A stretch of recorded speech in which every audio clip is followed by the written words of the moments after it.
I'm Brian Hiatt. This is Rolling Stone Music Now. Today, I have a really amazing interview featuring some deep musical history. Like a lot of people, I've sometimes been a little wary of prog rock from that moment in the 70s when the possibilities of rock were expanding and bands were pushing the boundaries way, way out. But at the same time, I was always a big fan of the band Rush, and that's led me to become totally prog-pilled over the past decade or so. And among my new favorites have been the early albums of Yes, who happen to be, of course, one of the single biggest influences on Rush. One of the greatest Yes albums, Fragile, released in November 1971, with classics including Roundabout and Long Distance Runaround, is out now in a new deluxe reissue box set. So today I have with me an absolute legend and virtuoso, guitarist Steve Howe of Yes. Here's my interview on the making of Fragile, the early days of the band, the birth of prog, and much more. I loved reading in your book about when you were just, a bit of a gun for hire as a guitar player. Was that period before Yes, it seems like it had its frustrations, but was that also a fun time for you, an exciting time? Well, 67 was a lot of fun, with Tomorrow.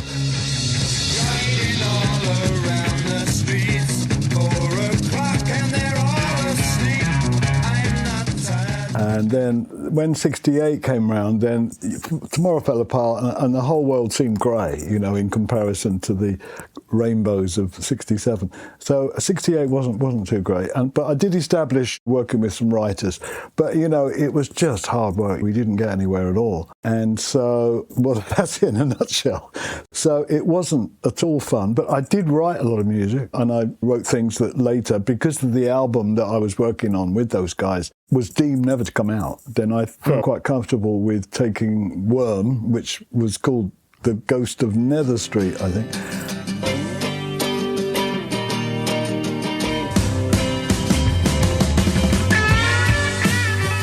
And, taking that piece of instrumental, because I liked it. So I offered it to Yes, and they liked it. So basically, there was, I wrote parts of Close to the Edge before I joined Yes. To be honest, I was still finding my feet as a songwriter. I hadn't had that much success. I've written a few songs with Keith and in Tomorrow. That was the whole idea of this band that I'm talking about that kind of coasted along very slowly and got nowhere, was that it was really songwriting. So that was the spirit of it.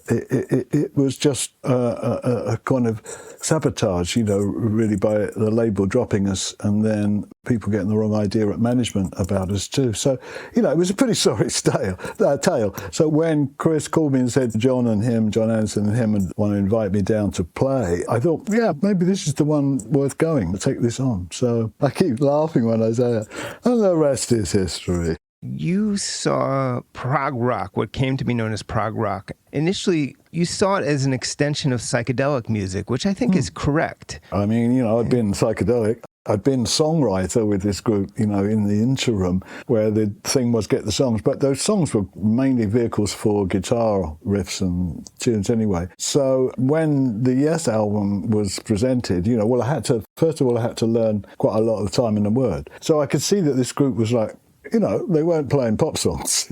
Well, they were playing other people's songs as well, which was kind of different for me. So basically, it was definitely a merging, if you like, or development where prog had to be, I used to call it soft rock, or it was called orchestrated. But I saw it as a merge, that were a greater merge, in fact, where classical might have more to do with it, or just the world of music, as opposed to world music. But we were sponges for just about anything. Music was heading in a direction, and I didn't feel obliged to change my direction because of it. My direction was at the front of this because I was trying to think about playing the guitar without any blues cliches. That was my main rule. The golden rule on the Yes album is that there will be no do-do-do-do-do-do. That doesn't work for me in contemporary music or in Yes. So there were certain kind of rules people had, like Bill never wanted to play in 4/4 really, but he would do a little for you as a favour.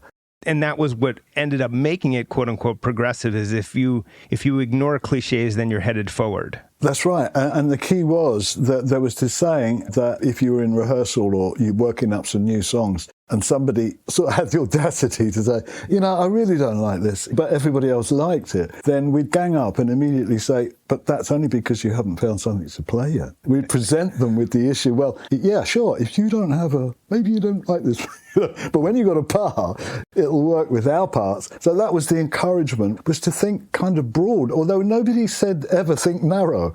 Because by the time we were doing Fragile, the group was confident, adventurous, and firing on all guns to try and get the success we felt we deserved. The avoidance of the blues cliches is so true. It's almost like you're creating, as those songs go on, an entirely different vocabulary for rock guitar. I'm just curious about how much that connected to your different set of influences, Chet Atkins, Les Paul, and how much of it was sheer invention. Well, I mean, I would keep the scale pretty high on influence, because Les Paul and Chet Atkins were just huge. I mean, I didn't even realise how huge until later. It was inescapable that I just had to keep going back listening to them. So, yeah, I mean, but not just them, but they were the kind of quality of guitarists I like. And I saw that as a division, if you like, a kind of line, where these guys are up here and the guys are down here.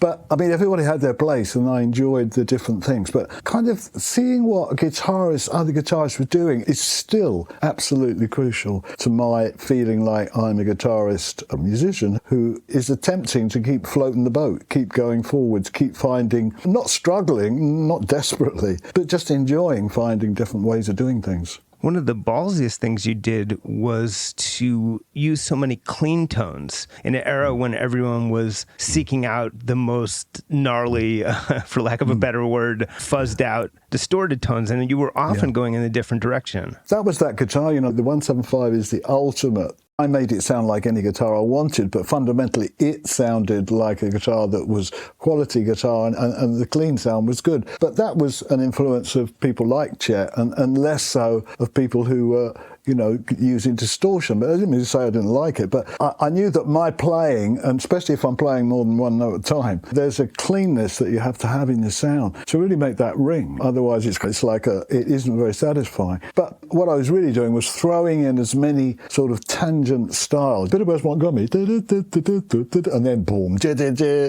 I mean, I was multiples of guitarists, but just using those as textures at that particular time in the song. That was just a natural process. Did you have guitarists who were in that playing like Buddy Guy or Eric Clapton basically come up to you and say, man, what the hell are you doing? Where's this coming from? Because it really is from another planet compared to what most people were doing back then or anytime. Well, that's amusing and that's fun, but not particularly. I mean, I did tell a friend the other day when I was cleaning my 175, I said, when I first got this guitar and I was like in the 100 Club in Oxford Street or somewhere, and we come off stage and there'd be bands and people walking around and they go, Steve, what are you doing? And I go, well, I'm cleaning my guitar. So I was an oddbody in a way, because nobody, just guitar, in case, out of here, scarf, can of beer.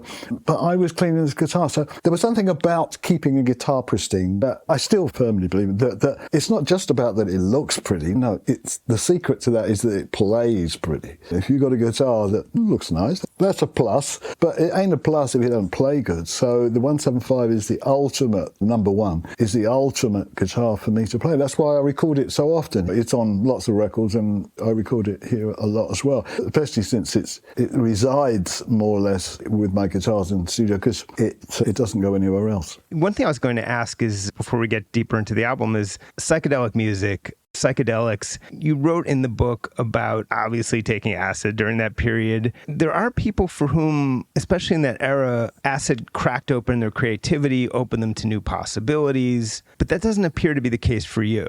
It seems like it was recreational at best. No, I had a lot of great, I noticed a lot of great things about music that I loved, during those kind of periods, where I took mild amounts of it. But music was a central part of it. So it was a stimulus. It was took your breath away. Suddenly you had, wow, this is that. Yeah, there was this other dimension. So no, I think it was highly creative but not recommendable, long term. Or it's like anything. If you know it's dangerous, don't go there. So Tony Kaye obviously was asked to leave the band. And what's been said is that part of it was, or a big part of it was, that he wasn't willing to be, quote unquote, flamboyant on multiple keyboards. Where was the idea that that was a sort of needed part of Yes's sound to be coming from? Well, I mean, I came in, I had a few gadgets, a bit of this and a bit of that, but I was also thinking very much about how to be colourful. And strangely enough, I mean, the colours Tony made are just fantastic. I mean, he's one of the greatest Hammond organ players around. But the band were discontented because he didn't say, oh yeah, I'll get one of them.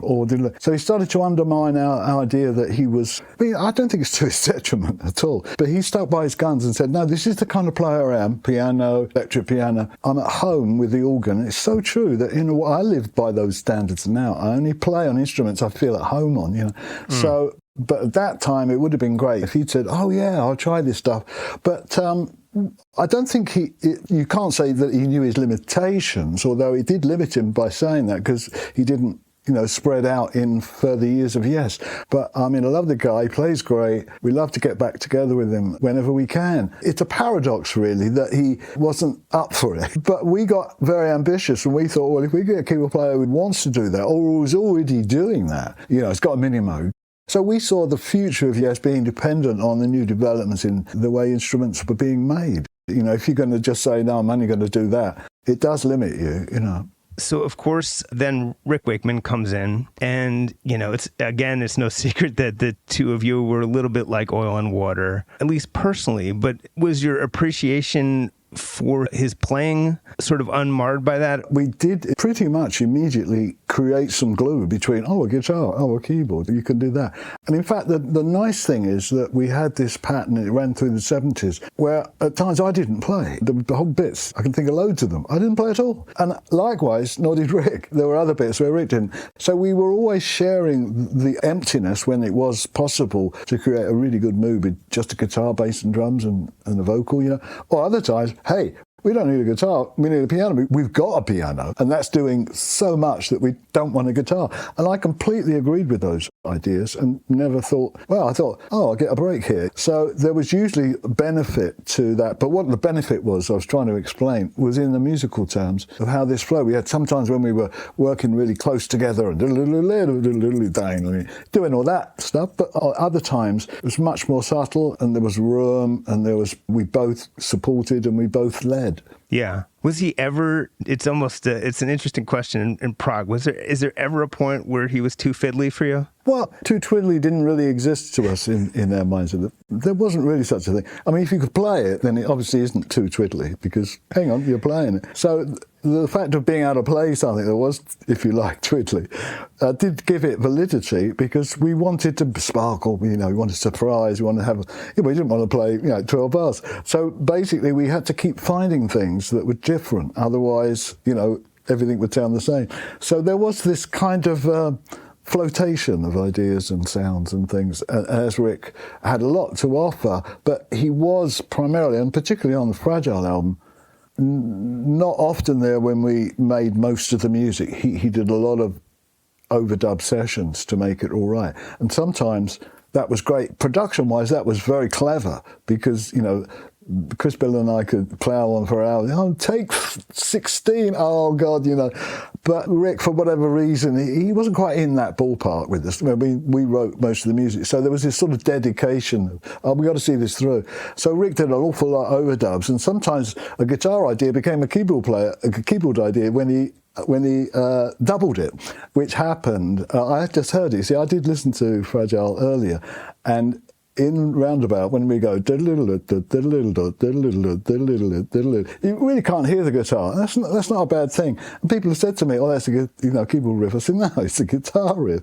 Where Rick kind of drowned me out for a moment, where my sound, playing that wasn't as powerful as his, because most of the other balancing on Roundabout is, on the album, the original mixing is fantastic. It's fantastic balancing. We were faced with some edit changes that we couldn't work on like you do now. So given what we were given, which was a razor blade and some sellotape, Eddie did a remarkable job all the time, and the band were patient enough to have an idea and persevere, see it through. It didn't always happen straight away. with some overdubs later, you did record the basic tracks live in the studio, but at the same time, you were not averse to stopping and starting and, as you said, using a razor blade to get the best bits of takes together. You'd go until you couldn't go and then continue and then slice it together. That was an early part of our production teamwork that we didn't even, nobody said, oh, we're going to, well, we did. We said, it's going to say produced by Yes and Eddie Offord. So he agreed with that idea. So everybody felt, but I mean, so we did some of that. You know, we did have ideas, and Eddie did say, well, hang on, I'll try that if you like. You know, so there was a lot of developing to make the, to capture the music at the point where it had something, because we all knew that. So what I was trying to say was that we had to agree on the edits. You know, I mean, the takes. So say we got 3 takes, you know, I like the beginning of the second one, the end of the third one, you know, does the first one any good? So there was a kind of jostling, and usually that was done academically, friendly, you know, that sounds good. Oh yeah, but I like that, have you heard that? So we'd kind of have to team on it. And that was the same in the arrangements, you know, we'd sit in that room and noodle around. Sometimes we even forget what we did yesterday. Did somebody have a cassette? Did you record a quarter inch? I think I had a Revox there or something. So basically there was lots of creative stimulus was in the fact that we were ambitious. These Steven Wilson remixes, I mean, I'm a big fan of what he does. I've listened a bunch to the remix of the Yes album in an actual kind of home theater surround sound situation. It's just enveloping and spectacular. I do wonder, given the attention that you all paid to the original mixes, if it's sometimes strange or disconcerting to have these new mixes floating around, especially in this new format. Yeah. Having a new mix in stereo was the first fundamental that came in, you know what I mean, a fresh mix. And Steven Wilson did incredible detail on copying what we'd done, if you like, but with the digital domain. So there's lots to talk about in that, but we'll skip through that. That was good, and I commend him for his work. But basically, now we've got even more. We've had 5.1 theatre system, and then we've got Dolby Atmos. And so for me, doing the new records with Yes and my own solo album that's just coming out in September is also in Dolby Atmos. After you've finalised the mixes on an album, like we did on Fragile, and if you've then been able to take those mixes, the same mixes, which is what happens in Dolby Atmos, you don't change the mix. You just take the same mixes and you widen the perspective, if you like. You know, you have a bigger picture, you're in a bigger place, you can make it wider, higher, lower, this kind of thing. So it adds more dimension so that you can hear things more at the side. You can't really hear things at the side if you're listening to 2 speakers, because it's either over here. So it's marvellous positioning, you know, that the human mind can detect 4% in the 360 degrees. If something moves 4%, we can detect that. That's a very small amount. So I know that positioning's great fun. So in Dolby Atmos, and it was great when we did Mirror to the Sky as well. We did Mirror to the Sky, and then we did Dolby Atmos. It was like, if only we could only hear it in Dolby Atmos forever, that would please me a lot. Because of the extra room and it gives it air. It gives the music wonderful air. But no, be it as it may, there are different mixes, and they all have their different values. And maybe it's the time I should confess that for me, the original mixes are, it's not possible to surpass them. You know, they're the end stop. Of course, the quality of those, how they're stored and how they're restored, you know, to be released is a very important process. And I'm not knocking mastering in itself. But if you attempt to duplicate, as Steve Wilson's done very well, but because I was there, because they're my records, partly my records, I know the differences. They're incredibly small, they're incredibly slight. But to my ear, I can tell, you know. So, but I enjoy all the ways that music can be heard. You know, I love mono. I mean, when we did the Tomorrow album, Permanent Dream, it's mono because I love mono, and it suits a 60s recording that was mono, and the stereo was tweaked like the Beatles were tweaked, you know, weirdly to ours. What's over there? Oh, there's only this over there. It's kind of scary, but so there you are. It's amazing to me that John Anderson was able to contribute so much to the songwriting without playing an instrument. Roundabout was the two of you sitting about and writing it, essentially, was the core of the beginning there. How often would he have even instrumental ideas that he would sort of sing Oh yeah, no, I mean John knew some chords and he would vamp about. He liked learning them from me, and he always thought that he could write, and then I would invent some more chords maybe. So John played a bit. So John had his guitar. He always had his guitar. When we were songwriting or rehearsing, or rehearsing for an album, John would sit there with his guitar, and he was very good at sometimes just kind of going, so what if we went to, and he'd just go like doing. Well, if we went to this chord, and it would work, So John was an inspirational musician to work with because he had, he was free in his own mind to try lots of different things. So when we were writing together, for a song structure that he'd have the chords, and the way he found those chords fascinated me because they often had nice twists in them, little, maybe a 3/4 bar or something. There was always something that I thought, no, I like that. Besides the fact that what he was singing was a lovely curve and, maybe he hadn't written the lyrics, but we were somewhere in it. And other times he would say, show me that chord or have you got anything? So we did a kind of exchange. What have you got? And I might go, well, I got this thing, So I have got in my library a lot of cassettes, and one of them's in New York with, like, fire engine sirens going on in the background. And John and I are going, what have you got then? Have you got something that might go here? Have you got anything in F? That kind of thing. So we just kicked the ball around. John and I were very good at just kicking that ball around, not really having the pressure that we had to do something, but we would do. We would do things. I mean, that's when we got Roundabout going, we presented it to the band. Of course, the arrangements very much were capable of arranging some music that we provided.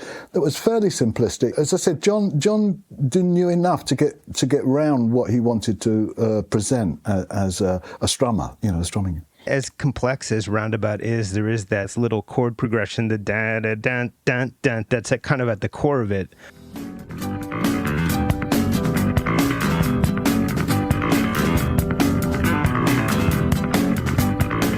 Do you remember the first bit of the song that came together? Was it that? I must have played in that minor mode, like it is in the verse to John. He thought it was nice, So it was the kind of place that he'd say, "Oh well, let's go up to A after that," Quite often, when you present an idea to somebody, you've just got the idea. It's just a little thing, but it expands when somebody else says, "Oh yeah, well, I like that. Let's go up to here." So things would just start happening, and then they would keep happening. So the idea of a verse. And that structure, and then finding was a kind of major version of the verse. It's not often you get away with that, but it has a similarity to the verse, although it's distinctly sounds different and feels different. The introduction was really important, and we had that in mind when we started it, that they would go boom, pling.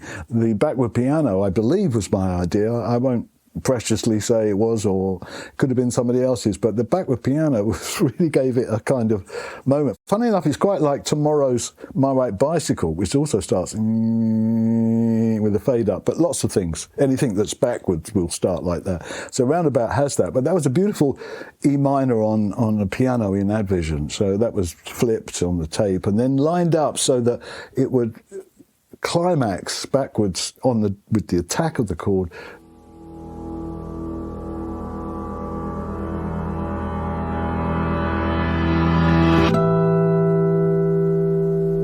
Just when I went pling, so we had good fun doing that. I mean, Eddie was, steering us, and we were running a 1/4-inch machine with the multi-track, and then, so it was a little bit of a techie thing, but sometimes Eddie and I didn't shy of those, and we'd kind of noodle away for a while. The use of the backward piano proves your point, of course, about prog being an extension of psychedelic rock. It was a huge sound in psychedelic rock, but there you were using it a very new sounding way, nonetheless, a couple years later. More orchestral. Because it's a pure piano, it is an electronic instrument. Because it's a piano, it does befriend your ear before you even realise that, what the hell is that? Bang, when you get the attack of the strings. And then, of course, there's breakdowns and solos, and that's, I guess, what you're referring to is you bring the skeleton of the song to the other members of Yes, and that's what comes out when Prime Yes is given a song like that.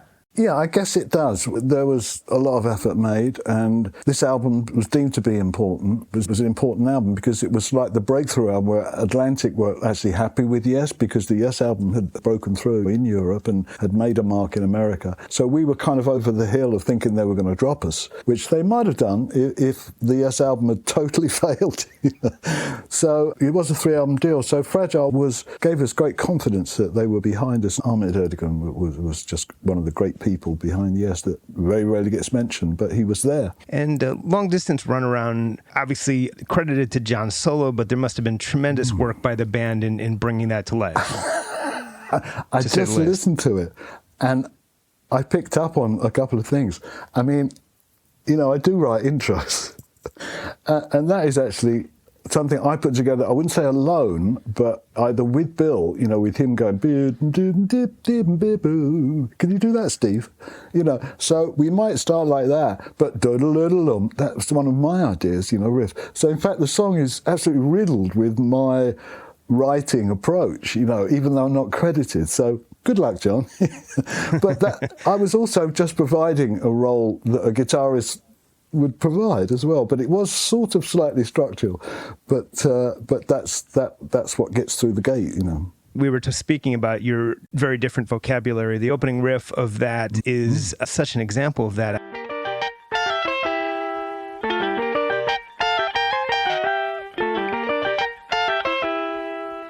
Everything about that is completely alien and yet so cool. Do you know roughly where that came from, what you were thinking of? Well, I mean, I'll still contend that it was quite likely Bill scatting, but the turn up, all that is what's called a C9. I start on the suspension of C, which is F.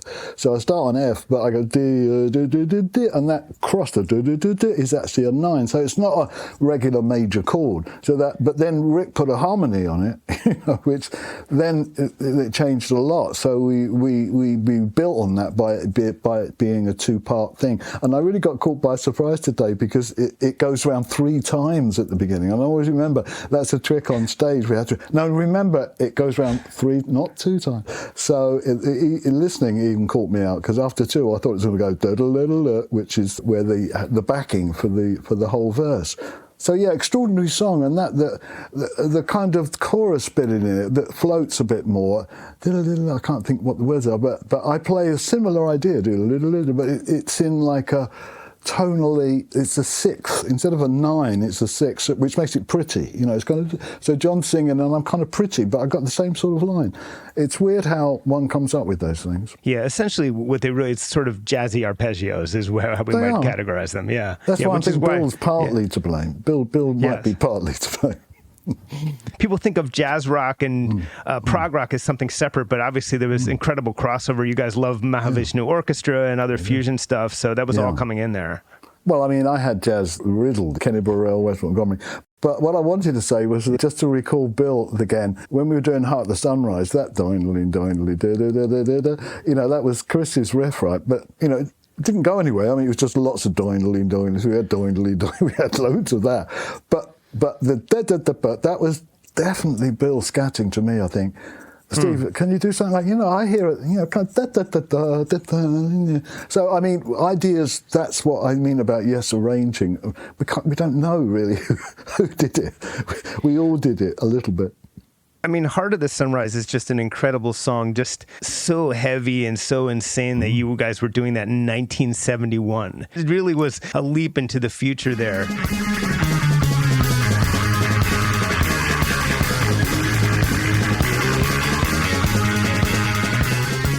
It must have been exciting as a song like that came together and knowing that you were doing something that no one had ever heard before. We were taking untold risks and gambles and playing about with things. As I said, a bit of Wes and a bit of this and a bit of that. And the Bill was the same and he had these things. But I want to comment primarily and tell you that everything has to be going somewhere, and that's what Yes were good. We'd take our song and it would go somewhere. Where this song goes is those last few verses. When the orchestration, it goes to E minor, and it's not in like A flat, B flat or something like it was before. Suddenly it's in E minor, and the band sounds huge, and nobody's doing anything. There's no guitar. I don't think there's any guitar. There's lots of lovely piano, orchestrated in the back. And Bill and Chris are basically all you can hear, and John sing in the most incredible ways. Sharp, that is symphonic. That is. It's wonderful. So, and then, of course, we did the brilliant thing of stopping, and that is a classic time to pull that out the bag when you've got something that keeps going round. How many more times are we going to go doing? Because you can milk that a lot, and it's really good. But eventually, it's got to stop, and that was a great way to stop. And live audience would really like that. I mean, what you were doing there was, and I'm sure is the furthest thing from your minds, but you were also inventing what we call prog metal. I mean, it was that heavy. Mm-hmm. You weren't thinking of these descriptors. You were just thinking, let's make something incredible. 7 or 8 years later, we were doing drama, which again revisited the kind of the sort of use of the heaviness for moments. Obviously, we don't play like that for 10 minutes. But you're having that power, and that is was a super powerful idea. The band Rush, you well know, they inducted you into the Rock and Roll Hall of Fame. They wouldn't really exist as we know them without Yes, and especially with that particular song, Heart of the Sunrise. You can really hear the influence that they took, as they would very much proudly admit they love you guys. Geddy told me that the only band that he ever waited out all night to buy tickets to a gig was Yes. So that's how much they love you. But I mean, when a band like Rush came along, did you notice them, and did you notice the influence, and what do you make of them now? I've never really heard you talk about them in detail. Wow, they're almost like an ocean away from us. This was a Brit band and they were a Canadian band, and we much admired them. No, this was a very powerful trio. Trios are very rare that you can do that. ELP, Cream, there's a handful. So they had a incredible power to do that. And when your drummer is admired as much as he was, and the other guys build up their reputation, Alex and Geddy, and I love the guys very much, particularly Geddy, who I had a chance to spend some time with a little while back. So basically, this is a great band with its own story, you know what I mean? But like you said, they came from the embryo, if you like, of what ELP and Genesis and Yes started doing in the 70s. And I say bravo. I love Dream Theater's adventurousness. They took on some of our ideas, but also, like you were saying, a heavy prog or metal prog or something. So basically, there's any way you want to do it, and fine. And I think it's quite flattering more than, in any way, it could never be annoying. I mean, it's crazy to realize that how soon Bill left the band and what a blow that could have been to the band. What a blow it was. It's amazing amazing that you carried on and did so much great music and found such a fantastic drummer in Alan White, but it's a crushing blow. And you had just joined. I'm going to be cautious about sort of emphasizing what a blow that was, but it did a kind of a strange thing to me at the same time, because I wasn't expecting it. And it wasn't so much that Bill was going off to play with Fripp.